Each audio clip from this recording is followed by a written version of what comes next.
first wake up, I'm never hungry. So I take the kids to school, sort out what I have to sort out, and then about 10:30, 11 is when I will sit down and have my breakfast. And I have a cup of tea. I used to have 2 sugars in my tea. I've got it down to 1 sugar, and the plan is to get it down to no sugars. I'm trying. So I put 1 teaspoon of brown organic cane sugar into the cup, my tea bag, fill it up with water, and then I add some milk. And I have my cup of tea, and then I fill my favorite bowl. Look at this bowl, it is huge and beautiful.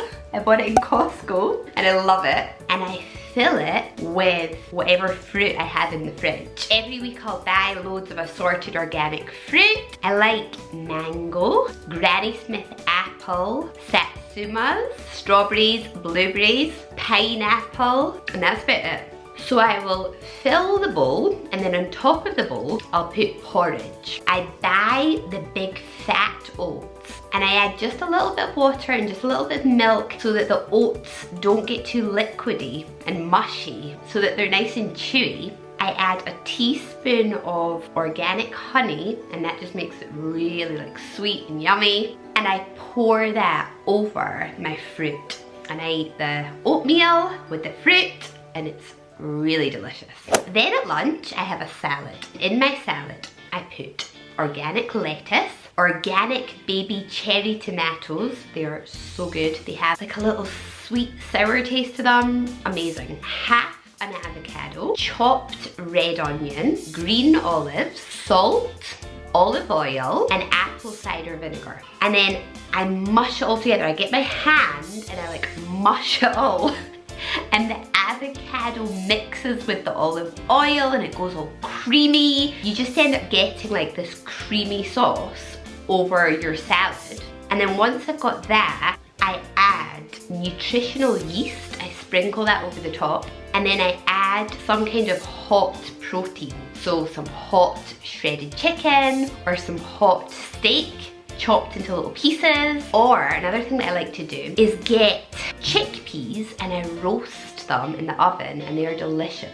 So you just cook your chickpeas as you normally would, or you can buy canned chickpeas. I prefer to buy fresh ones and boil them and cook them. And once they've been cooked, you then toss them in olive oil or coconut oil and lots of salt, and you put them on a baking tray, make sure they're properly spaced out, and then you roast them in the oven at 220 degrees Celsius. It only takes about 10 minutes, 15 minutes, and they just go like really crispy and chewy, and they are delicious, absolutely delicious. The chickpeas will last in the fridge for up to a week.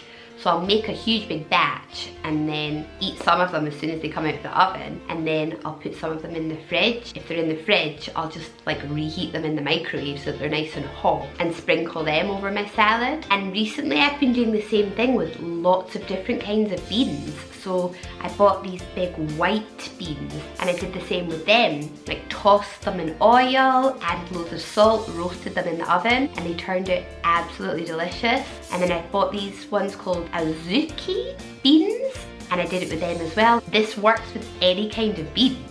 Then I'll probably have another cup of tea with 1 sugar, because I always like to have something sweet after I've eaten. And I will take 1 omega-3 pill, because I don't eat fish, and I take that to get my daily dose of omega-3. And then for dinner, I will have vegetables. So I might have Brussels sprouts, drizzled with olive oil and loads of salt and pepper. I love asparagus, roasted in the oven. And I dip it in some mayonnaise. I might make a vegetable soup.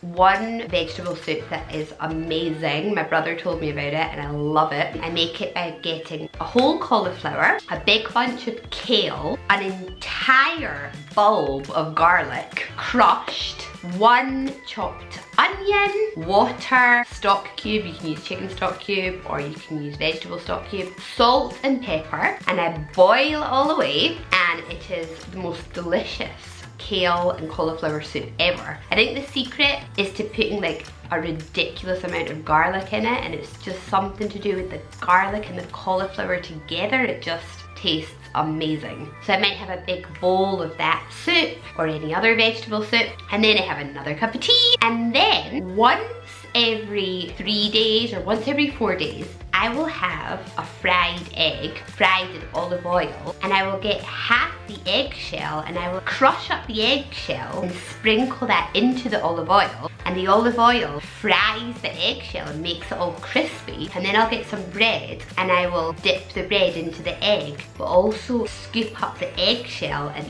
eat the fried eggshell. And the reason why I do that is for calcium, because apparently eggshells are the most natural, wonderful source of calcium that you can get. I've tried boiling them and eating them and they just tasted disgusting. But when you fry them in the olive oil, they just go all crispy and they're edible.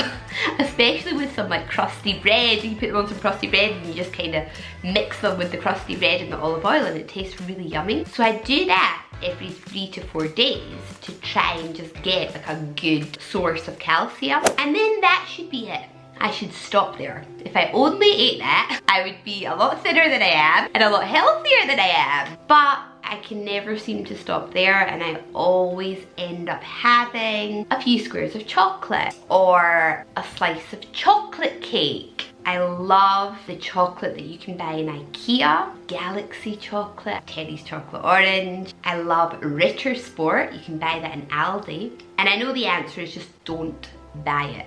All I need to do is just stop buying it, because if it's not in the house, I'm not gonna eat it. And I can't even say, well, I buy it for my kids, because my kids will eat any chocolate and I won't eat any chocolate. Like, it has to be that specific chocolate that I said. So I'm gonna just stop buying it. Problem solved. But I do believe in allowing yourself treats, because if you deprive yourself and you stick very rigidly to just a very, very healthy diet and you forbid certain foods, that's where you get into problems with eating disorders and binging. So what I do is at the weekend, I try to stay healthy if we're not going out, but if we're meeting up with friends or anything, I'll just eat what everyone else is eating. So we went to the Ritz hotel in Madrid and had afternoon tea. So yesterday, I didn't eat anything, like I didn't have breakfast, didn't really have lunch, but then at 4 o'clock we went there and I had sandwiches and loads of cakes and scones and loads of tea, and it was delicious and amazing and I loved it. And